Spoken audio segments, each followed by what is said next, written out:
সুপ্রিয় দর্শক, আসসালামু আলাইকুম। আজকে আপনাদেরকে যে কীভাবে আপনারা জৈব সার আগে থেকে তৈরি করে রেখে দিবেন সে বিষয়ে আজকে জানাবো। ড্রাগন ফল গাছে এখন কিন্তু ফুল ফলের মৌসুম, আর এই ফুল ফলের মৌসুমে আপনারা আগে থেকেই জৈব উপাদান মানে কি জৈব উপাদান দিয়ে আপনারা এই জৈব সার একসাথে মিশিয়ে রেখে দিবেন, আগে থেকে তৈরি করে রেখে দিবেন, যাতে আপনারা পরবর্তীতে আস্তে আস্তে করে আপনারা গাছের গোড়ার চারিদিকে ব্যবহার করতে পারেন। সামনে কিন্তু অক্টোবর মাস, এবং অক্টোবর মাসে কিন্তু বৃষ্টিপাতের পরিমাণ অনেকটা কমে আসছে। এজন্য বৃষ্টিপাতের পরিমাণ যদি কম থাকে অবশ্যই আপনারা জৈব সারটা ব্যবহার করতে পারেন। অতিরিক্ত বৃষ্টিতে কিন্তু আমি বারবার বলেছি আপনারা জৈব সারটা ব্যবহার করবেন না। এই জন্য আপনারা কীভাবে মানে এই জৈব সারটা আগে থেকে তৈরি করে রাখবেন সে বিষয়ে আজকে জানাবো। অবশ্যই মনোযোগ সহকারে ভিডিওটা দেখবেন। আপনারা প্রথমে শুকনো গোবরের সারের সাথে অর্ধেক শুকনো গোবরের সার আর অর্ধেক বেলে দোআঁশ মাটি নিয়ে নেবেন, এবং যে ডিমের খোসা আছে এটা নিয়ে নেবেন, এটা গুঁড়া করে দিবেন। আর যে ব্যবহৃত চা পাতা, আমরা যে চাগুলো খাই সে চা পাতা খাওয়ার পরে যে চা পাতাটা থাকে ব্যবহৃত, এটা আপনারা শুকিয়ে এই এই গোবরের সারের সাথে মিশিয়ে দেবেন।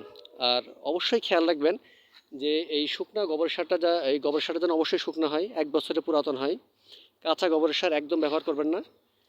এই এই 4-5টা উপাদান, আর এর সাথে যদি পারেন একটু ট্রাইকোডার্মা ছত্রাকনাশক, এইটা আপনারা সাথে মিশিয়ে দিবেন। তাহলে আমি কিন্তু বলেছি আপনাদের প্রথমে আপনারা বেলে দোআঁশ মাটি নিয়ে নেবেন, অর্ধেক বেলে দোআঁশ মাটি, অর্ধেক শুকনো গোবরের সার, আর সাথে ব্যবহৃত চা পাতা আর ডিমের খোসা আর ট্রাইকোডার্মা ছত্রাকনাশক। এইটা একসাথে আপনার 50 গ্রাম 100 গ্রামের ছত্রাকনাশক পাওয়া যায়, ট্রাইকোডার্মা যে কোনো একটা ব্যবহার করতে পারেন।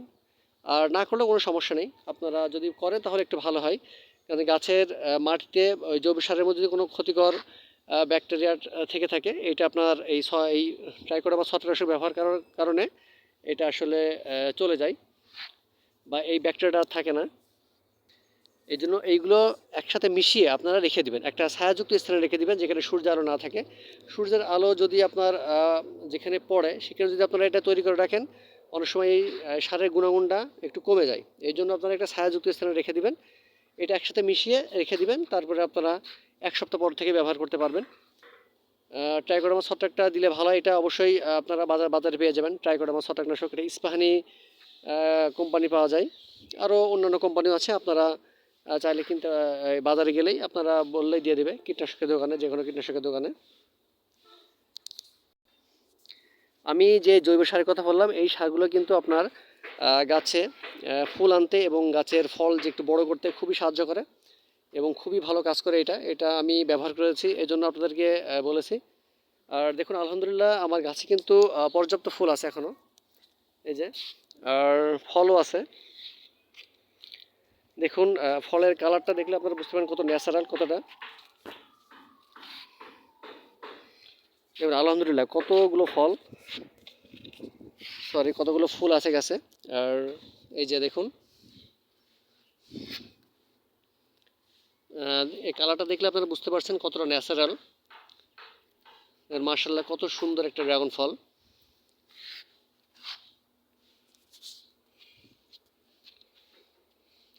আপনারা এই জৈব সারগুলো ব্যবহার করবেন, এবং এই জৈব সারের ব্যবহারের ফলে আপনার ফল যতটুকু বড় হয় ততটুকু বড় হবে। আপনার অনেকে মনে করেন যদি ফল যদি বেশি বড় হয় এটার স্বাদটা অতটা মিষ্টি হয় না, এটা আপনাদের সম্পূর্ণ ভুল ধারণা। আপনি ন্যাচারালভাবে তৈরি করবেন, সেটা ফল ছোট হোক অথবা বড় হোক, এটা কোনো বিষয় না। ফল ছোট হলেও মিষ্টি লাগবে, বড় হলেও মিষ্টি লাগবে, কিন্তু আপনি বিষয়টা দেখবেন যে ন্যাচারালভাবে আপনি তৈরি করেছেন কিনা। কোনো ক্ষতিকর যেটা ফলে কোনো হরমোন, কোনো ক্ষতিকর টনিক, এইগুলো ব্যবহার করবেন না। এগুলো আপনার একদমই এটা আসলে ক্ষতিকর।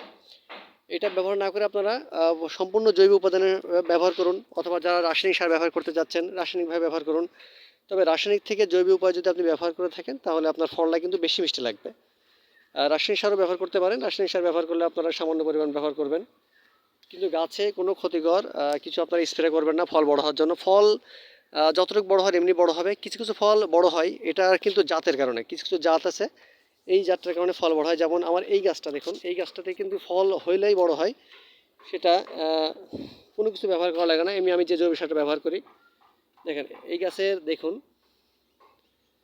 এই গাছটা ভালো করে লক্ষ্য করুন, এই গাছটাতে আমি যতগুলো ফল পেয়েছি প্রতিটা ফলই বড় হয়। আর গাছের গোড়ার কিছু কিছু ফল আপনার বড় হয়, যে যেমন এই যে এই ফলটা কিন্তু ইনশাল্লাহ বড় হবে, এই একটা বড় হবে। দেখুন নিচে একটা ফল আছে, দেখেন কত বড়। ফলটা আশা করি 400 থেকে 500 গ্রাম হতে পারে। দেখুন এই যে কালারটা এখনো লাল আসছে, এখনো পুরোপুরি লাল হয় নাই। আর এখানে একটা ফল আছে দেখুন, এটা অনেকটা লাল হয়ে গেছে, এই ফলটাও বড় হবে।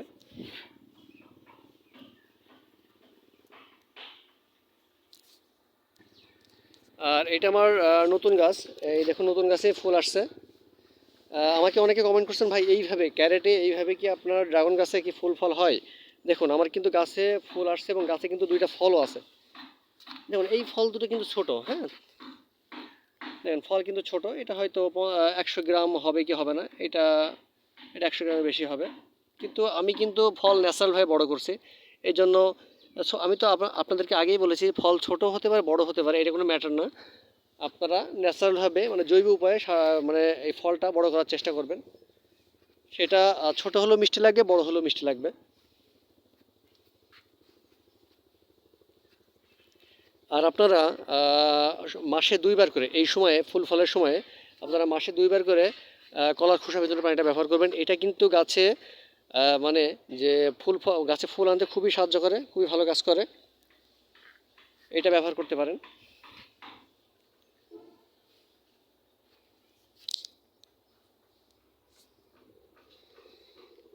যে এই যে দেখুন আলহামদুলিল্লাহ এখানে একটা ফল আসছে গাছের গোড়ায়।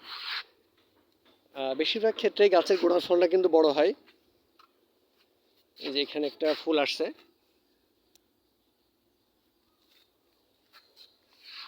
এই যে এইগুলো কিন্তু নতুন গাছ, এই গাছগুলো আপনারা দেখেন ফুল আসা শুরু করছে।